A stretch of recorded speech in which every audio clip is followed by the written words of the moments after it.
Werft eure Laster, werft euch basta. Es gibt keine Konjunktur, bis Merkel gesagt hat: alles was wir tun erschwert unsere Last noch. Werk für Werk ist es hart und ich sag's euch, Vers für Vers wird gezählt bis zum Zeitpunkt meines Todes und erscheint in die Zeitung. Bald ist die Zeitung, knallt und ihr schreit rum. Ihr verliert euren Halt und die Peilung. Neigt vor Enthaltung, kein Wort hat Haltung. Bleibt um, ich verbring die Zeit mit Gestaltung.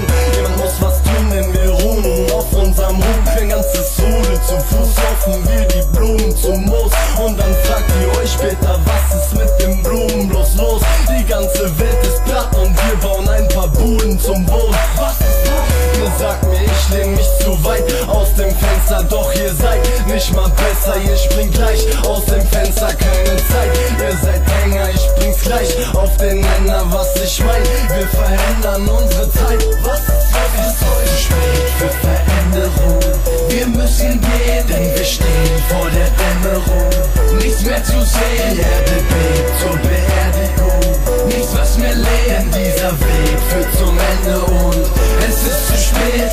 Ihr denkt nicht nach über das, was ihr sagt. Gleich ist gleich und bleibt immer gleich und eure Meinung Seite 3 in der Zeitung. Ihr tut nichts, ihr schlagt bloß die Zeitung. Seid im Zweifel wie Desperate Housewives an eure Scheiße, die Rechnung nicht ausreicht. Eure Technik für die Rettung nicht ausreicht. Nichts fehlt mehr, ihr seht, ihr ist auch rein. Gefickt, wir haben zerstört wie eine Schlampe, die einem anderen gehört. Für Geld gefickt, sie will nicht mehr. Sie stellt sich quer und will sich wehren. Es ist ihr Ernst, wer stellt sich hier noch in den Weg? Wenn sie richtig bebt, sich der Meeresspiegel erhebt.